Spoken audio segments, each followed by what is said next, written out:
പുത്തുമലയിലെ മനുഷ്യരുടെ മനസ്സിൽ ഇനിയും തീക്കോരിയിടരുതെന്ന് മന്ത്രി കെ രാജൻ. അവർക്കിപ്പോൾ എന്തിനേയും ഭയമാണ്. ആദിയാൽ കഴിയുന്ന അവരോട് മനുഷ്യത്വപരമായ സമീപനമാണ് വേണ്ടതെന്നും റവന്യൂ മന്ത്രി പറഞ്ഞു. തങ്ങൾ ഉന്നയിക്കുന്ന വിഷയത്തിൽ രാഷ്ട്രീയമേ ഇല്ലെന്നും മന്ത്രി വ്യക്തമാക്കി. STRF ഫണ്ട് ഉപയോഗിക്കാമെന്ന കേന്ദ്രം രേഖാമൂലം ഉത്തരവ് തരികയാണെങ്കിൽ കുഴപ്പമില്ലെന്നും രാജൻ പറഞ്ഞു.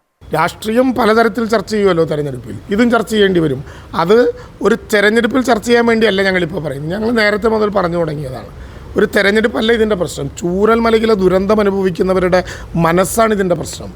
ഇപ്പോഴും ബന്ധപ്പെട്ടവരെയും ഉറ്റവരെയും കാണാതിരിക്കുന്ന മനുഷ്യൻ്റെ മനസ്സിലൊരു ആദി കോരിയിടുകയാണ്. ഞാൻ കഴിഞ്ഞ ദിവസം പോയപ്പോൾ ശ്രുതിയെ കണ്ടു, ശ്രുതിയെ നോക്കുന്നവരെ കണ്ടു, നിരവധി ദുരന്ത ബാധിതരെ കണ്ടു. കോടതിയിൽ പുനരധിവാസത്തിനെടുത്ത സ്ഥലത്തിൽ ഒരു പരാമർശമുണ്ടായി എന്ന് കേൾക്കുമ്പോൾ പോലും അവർക്ക് ഭീതിയാണ്.